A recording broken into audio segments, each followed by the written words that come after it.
Chapter 6. "Danny," Katie breathed. "I don't believe him," Selena growled. She threw open her door, jumped out, then whirled to confront Danny. "Why were you following us like that?" she demanded. "Why did you try to scare us?" "Whoa," Danny said, grinning at her. His eyes flashed in the light from the headlights. "It was just a joke. I thought I'd give you a thrill." "A joke!" Katie cried shrilly. "You nearly pushed us off the road." "Sorry." Danny's grin grew wider. "I guess I just like being close to Selena." Selena sighed. "Danny is so immature," she thought. "I don't care how cute he is." "Selena," Danny murmured, moving closer, so close she could smell the peppermint on his breath. "I have something I want to tell you." Selena jumped away, angry that he had gotten so close. "Then find me later," she said curtly. Ignoring his hurt expression, Selena followed Katie up the walk. Selena pulled open the front door. She was greeted by a roar of music, laughter, and loud talk. A garland of red and white balloons floated along the ceiling of Mr. Riordan's living room. "Well, look who's here," Mr. Riordan called, stepping toward them. "It's our leading lady." Thank you, Selena said, performing an exaggerated curtsy. "There's soda and pizza by the fireplace," Mr. Riordan told them. "Get something to eat and come on back over. I have an important announcement." "Pizza, yum, I'm starved," Selena declared. "Me too," Katie agreed, "but I'm always hungry." As the girls elbowed their way to the refreshment table, Selena noted that most of the drama club was already there. She saw Allison chatting in a corner with Jake. "I've got to remember to ask Jake about the black flowers and the note," Selena reminded herself. "Hey, who's the major babe?" Katie asked as Selena poured some ginger ale. Selena glanced to the front of the room. Next to Mr. Riordan stood a tall boy. Selena took in his long brown hair, intense dark eyes, and soft, serious mouth. "I've never seen him before," she replied. He looked older than most of the other boys at the party. To her surprise, he suddenly gazed straight at her, almost as if he knew her. "Attention!" Mr. Riordan called. "Come on over here, everyone." Selena balanced her plate of pizza and chips, then carefully made her way to a chair near the front of the room. "This is Eddie Martin," the drama coach announced, gesturing at the new guy. "He's a second-year drama student at Waynesbridge Junior College. As part of his studies, Eddie will be interning with us for the rest of the semester. He'll sit in on the stagecraft classes and help put on the spring play." "Weird," Katie whispered to Selena. "We never had an intern before." Selena barely heard her. She couldn't keep her eyes off the new boy. He was glancing around the room, nodding and smiling at everyone. But Selena remembered the way his gaze had landed on her. "There's something about that guy," Selena murmured. "I feel as if I've seen him before." "If I'd seen him somewhere, I'd remember," Katie joked. "I wonder if he's going to work with the stage crew." Selena turned to her best friend and smiled. "Why don't you go find out?" Katie grinned. She pushed herself out of the chair next to Selena and approached Eddie and Mr. Riordan. Selena watched as the three of them chatted for a moment, then Katie walked back to the refreshment table. Selena considered doing the same thing when Eddie abruptly settled into the empty seat next to her. "Hi," he said, giving Selena a dazzling smile. "I've been wanting to meet you. I'm Eddie." "Welcome to Shadyside," she replied. "I'm Selena Goodrich." "Everyone knows who you are," Eddie said. "I've seen you in all the drama productions this year. You're very talented." Thank you," Selena stammered, a little embarrassed. "You're probably used to people complimenting your acting," Eddie continued. "You're a natural. I thought you were awesome when you took over Simone Perry's role 2 years ago. That was your first leading role, right?" Yeah," Selena answered. "How did you know about that?" "I saw the play," Eddie explained. "You're kidding!" Selena was astonished. Eddie had been watching her 2 whole years ago? And he remembered her performance? Selena stared at him. There was something so familiar about him. "I've seen a lot of your plays," Eddie continued. "I think it's great that you've managed to keep up your grades while doing so many shows. Not many kids could do that." "Well, I have to get good grades if I want to go to college," Selena replied absently. Her head was spinning.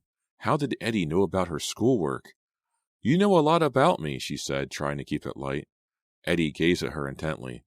"I know a lot about the whole drama department," he explained. "After all, I'm going to be interning with you."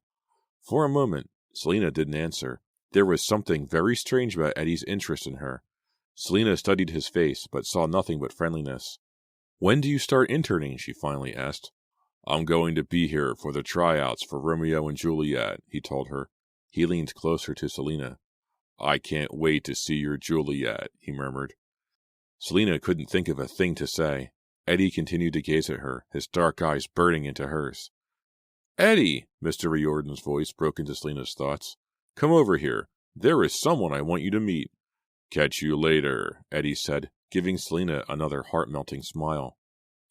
Making friends with a new intern, huh? Selina glanced up as Katie plopped back down in a chair.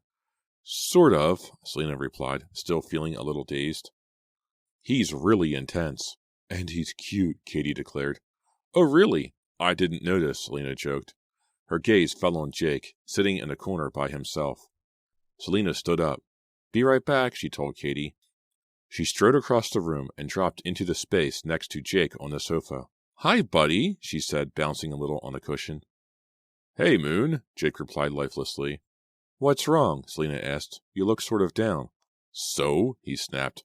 Is there a law that everyone has to be cheerful every single minute? No, of course not, Selina said, drawing back. Why was Jake so grouchy all of a sudden? By the way, she started slowly, did you leave a little present for me back at school? Excuse me, a present? Did you leave a lovely bouquet of black flowers in my locker? Are you nuts? Jake exploded. What are you talking about? Calm down, I was just asking, Selina replied. Someone left me flowers and I thought it might be you. You're always pulling dumb jokes. Well, I haven't felt like joking lately, Jake grumbled. Besides, black flowers don't sound too funny. Selina nodded. There was also a card. It said tonight was my last performance. Jake gaped at her. That's a joke? He cried. That's totally sick. It's no big deal, Selina replied. But then Katie and I think someone climbed a ladder outside my bedroom window and watched us in my room. Jake swallowed hard.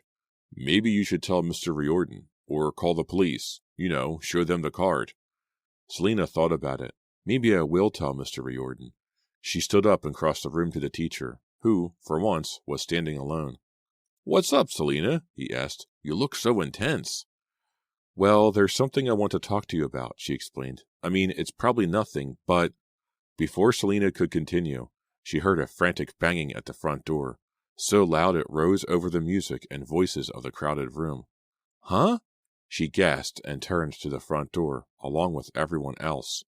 The door opened slowly. A man floated into the silent room from outside.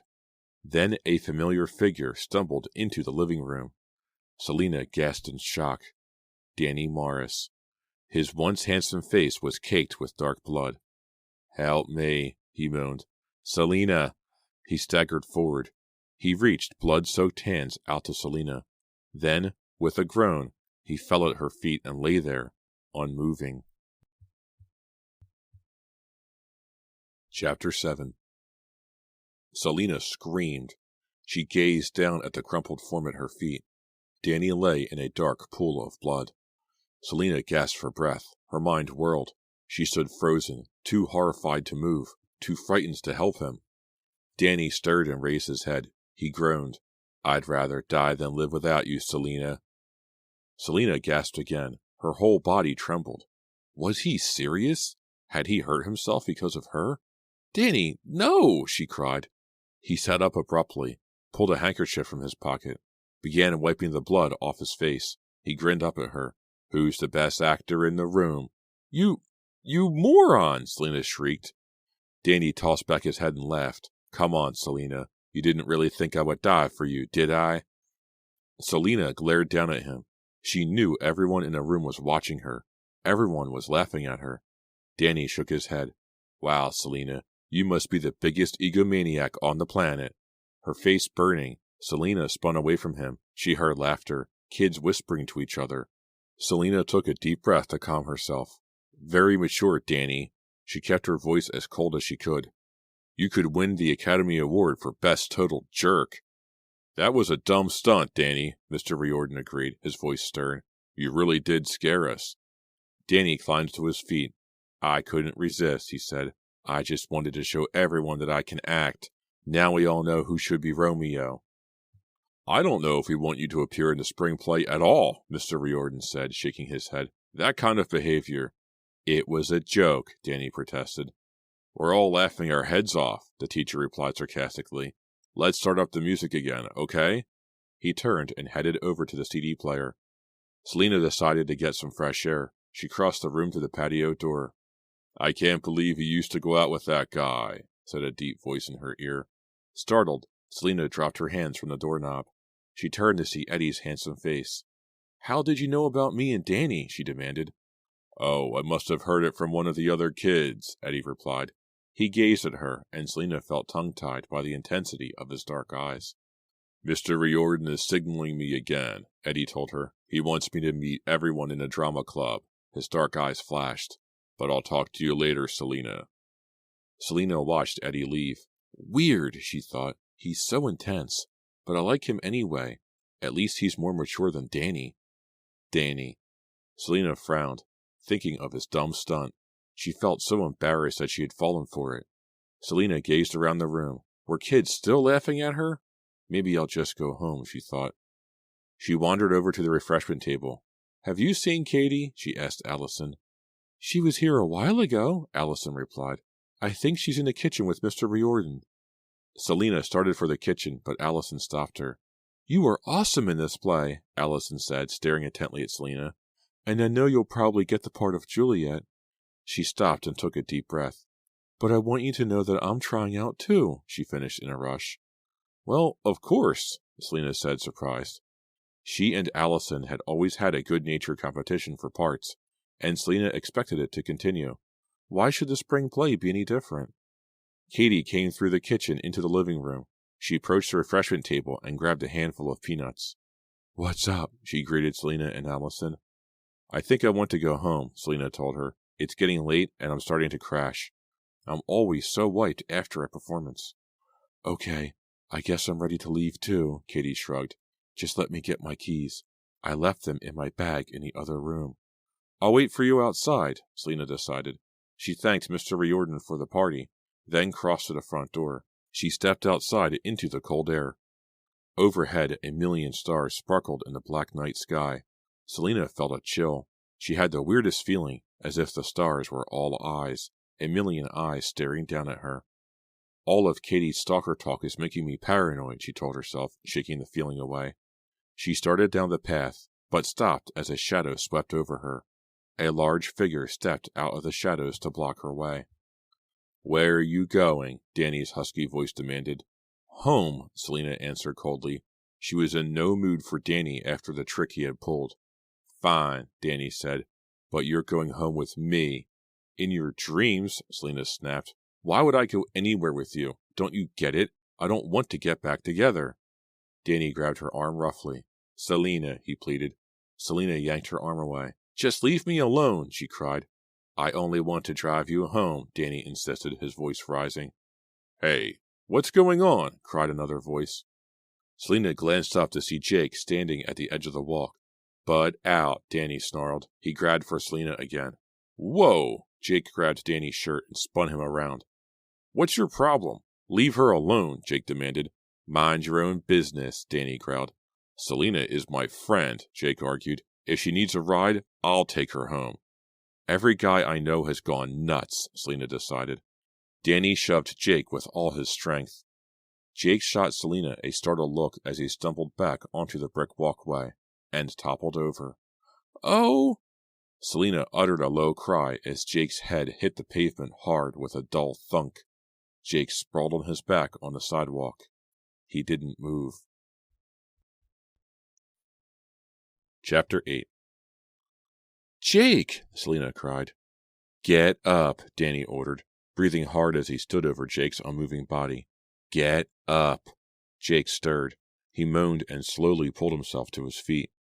Selina started toward him, but Jake launched himself at Danny's legs, pulling the bigger boy down. As Selina watched in horror, the two boys rolled over and over, pounding each other frantically with their fists. Stop! Stop it! She screamed. A jagged cut already covered Jake's forehead. Danny's nose began to spurt blood. Selina grabbed the back of Jake's shirt and yanked with both hands. Using all her strength, She managed to pull him away from Danny. Before the boys could begin again, she stepped between them. "Get out of the way," Jake warned, wiping blood from his forehead, his chest heaving. "No," Selena insisted. "Jake, what do you think you're doing?" Jake's eyes had looked glazed, but now they snapped into focus. I'm sorry," he muttered. "You're sorry, okay," Danny snarled. "You're so sorry you're pitiful." "Shut up. Just shut up," Selena demanded. "You guys are both crazy. I'm going home with Katie. I don't need a ride from anyone, and even if I did, I wouldn't take it from either one of you."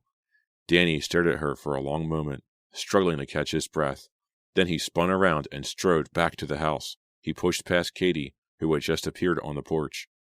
"What's up?" she asked, hurrying down to Selena and Jake. "Did Danny get a nosebleed?" "He tripped," Jake muttered bitterly. Katie stared at him for a moment. "Selena?" she asked.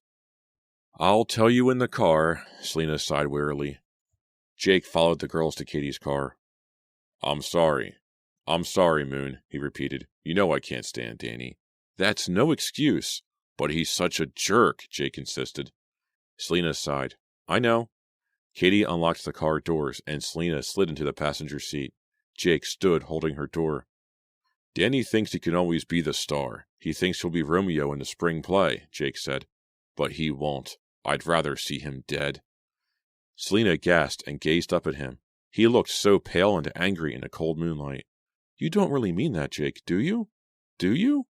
He turned and walked away without answering. A distant ringing awakened Selena at dawn the next morning.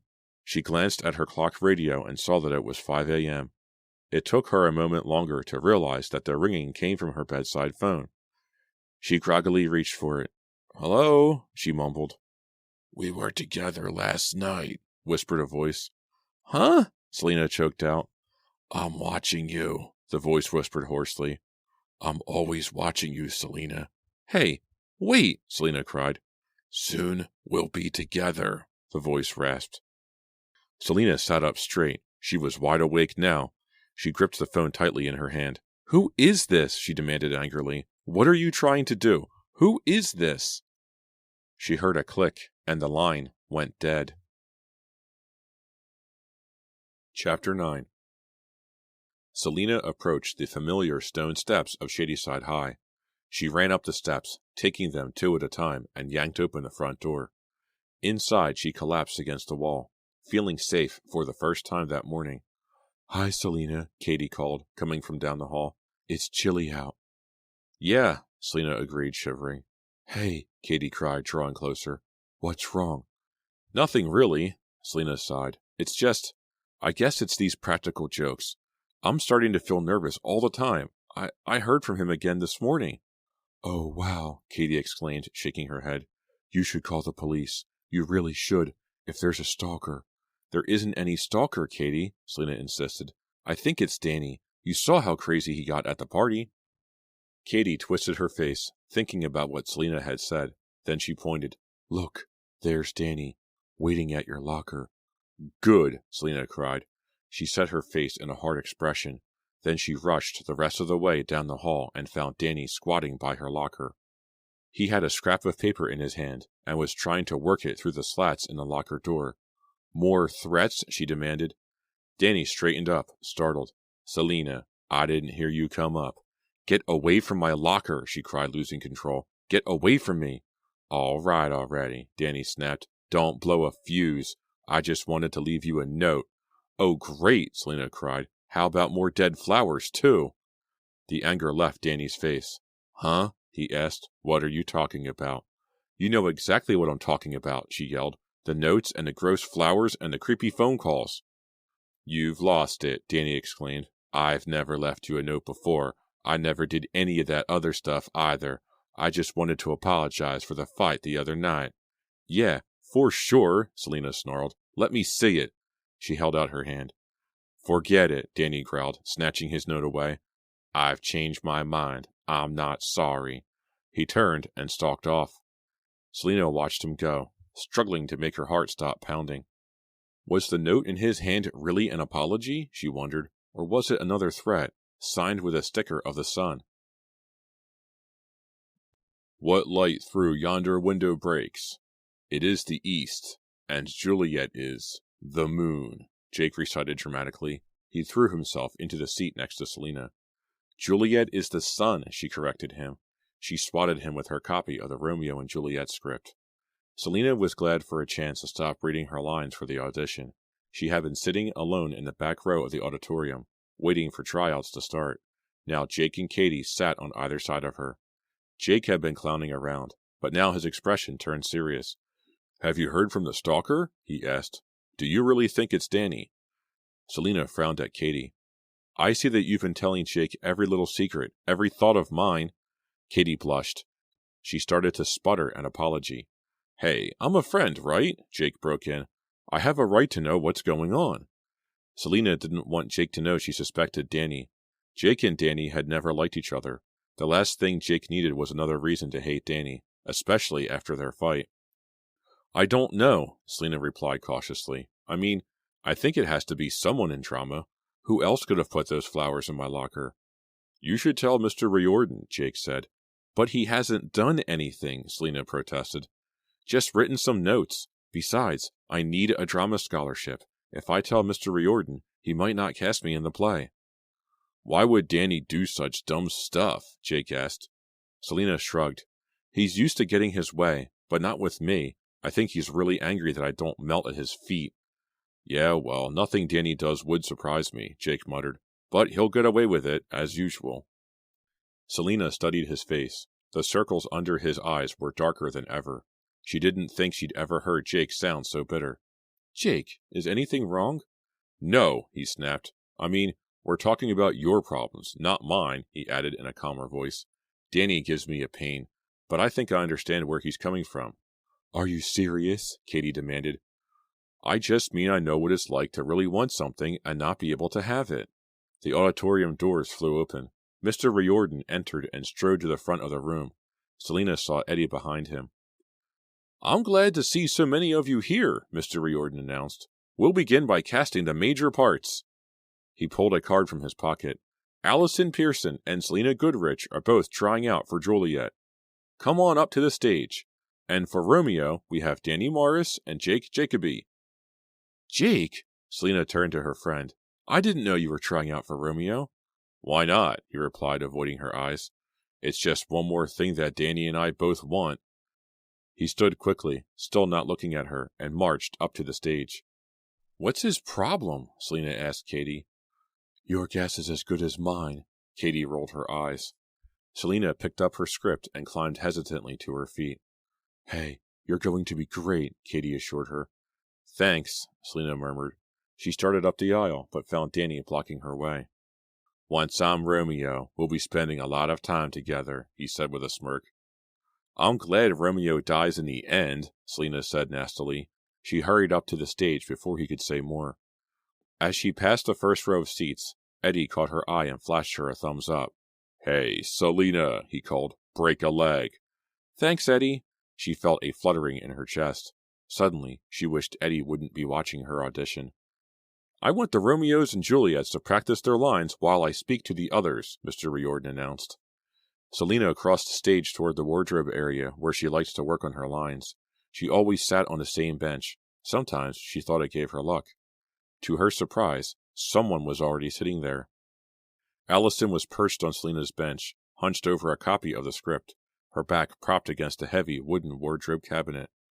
"Hey, Allison," Selina greeted her. Allison finished reading a speech. Then she slowly raised her eyes to Selina. "I guess this is your place, right? I'll go work somewhere else." "No problem," Selina replied. "I don't own the bench. Besides, I've already been over the lines so many times they're making me dizzy." "Are you sure you don't want me to move?" "Positive," Selina told her. "In fact, I think I'll go outside for some air." She pushed open the door that led from the wardrobe area to the hallway behind the stage. "Oh, Romeo, Romeo," she murmured to herself. "Wherefore art thou Romeo? Deny thy father, and refuse—" She stopped when she heard the scream. A shrill scream of terror, behind her, followed by a frightening crash, and then silence. A heavy, frightening silence that made Selina gasp. Chapter 10. Selina froze, struggling to catch her breath. Then she forced herself to move. She pushed open the door and made her way back onto the stage. She heard frightened cries, murmurs of shock, and saw a circle of kids near the back of the stage. What were they staring at? Why were they so upset? She pushed her way through the crowd. "What's going on? What's happening?" she demanded. She saw Allison's sneakers first, in such a weird position, toes to the floor, then a few inches of Allison's legs, and then the wardrobe cabinet, the huge wooden cabinet, on its side, on top of Allison. "Oh no," Selina wailed. She could see Allison's hair spread over the stage, face down. She's face down, Selina realized, her arms stretched out, the play script still gripped in one hand, not moving, not moving, not moving, and the giant wardrobe on top of her, crushing her body, crushing her back, crushing her. Allison not moving, hands so pale and stiff, crushed beneath the wardrobe, her hair spilling over the stage like blood. As Selina stared down at the ugly scene, she felt her stomach lurch. I'm going to be sick, she realized. She cupped a hand over her mouth, staggered back through the alarmed voices, the muffled cries, struggling to keep control, seeing Allison's crushed body even with her eyes shut, frightened, shrill voices all around. "Is she dead? How did it fall? Get it off her. No, don't move it. I said pull it off. Are you crazy? Someone call 911. Selina opened her eyes to see Mr. Riordan bent over Allison's body. Call 911. I already called, Danny shouted from the auditorium. They're on the way. Is she? Judy Mason stammered from the circle of kids. Judy was Allison's best friend. I don't know, Mr. Riordan replied in a trembling voice. She was crushed under the wardrobe. I can't tell if... His voice trailed off. Selina heard a low moan. Allison! She saw Allison, the wardrobe now lying beside her, trying to raise her head. Don't try to move, Mr. Riordan was telling her tenderly. He knelt beside her. Don't try to move. Help is on the way. Selina sighed with relief. Please let her be all right, she prayed. She heard running footsteps and turns to see Katie dashing up the steps to the stage. What happened? Katie demanded breathlessly. I had to get something in my locker. When I came back... It's Allison, Selina told her. The wardrobe cabinet fell over on her. No way, Katie cried. How? It's so heavy, it couldn't just fall. Maybe it was too full, someone said. Or maybe someone pushed it, Jake said to Selina. That's stupid, Katie exclaimed. Why would anyone want to hurt Allison? Maybe they didn't want to hurt Allison, Jake pointed out. Isn't that the place where Selina usually sits? Selina stared at him, too shocked to answer. The auditorium doors swung open. Police officers and medics burst in. A few seconds later, the medics were gently lifting Allison onto a gurney. Selina was relieved to see that Allison was talking with them as they worked. She even smiled at something one of the medics said. What did she break? Judy Mason was asking the medics. Did she break any bones? Is she in danger? Judy followed the medics as they wheeled Allison out of the auditorium. Selina dropped down onto the stage floor, feeling relieved, feeling totally drained. Wiping sweat off his forehead, Mr. Riordan announced that tryouts would be postponed until the next afternoon. Some kids began drifting out of the auditorium, talking quietly but excitedly about what had happened. The police stayed for a while, searching around backstage to determine how the accident had occurred. Selina remained too, curious and upset, wanting to know exactly what had happened. She couldn't get Jake's words out of her mind. Had the accident been planned for her? Looks like your cabinet was overloaded, she heard one of the police officers tell Mr. Riordan. Don't let it get so full. Better check out the legs. The front leg on the right is weak. It was an accident, right? Mr. Riordan asked him. It fell over because of the weight? The officer nodded. Looks that way to me, he replied. Thank you, officer, Mr. Riordan said gratefully. A few minutes later, the auditorium stood silent and empty. Selina pulled herself to her feet and made her way over to the tall wooden cabinet. Are the police right? She asked herself. Did the wardrobe fall because it was too full? Or did someone push it over on top of her? No, she answered her own question. No one in here could do such a thing. No one. She ran her fingers along the door of the wardrobe. Beneath the handle, she felt something sticky. Surprised, she pulled her hand back and stared at an orange sticker of the sun.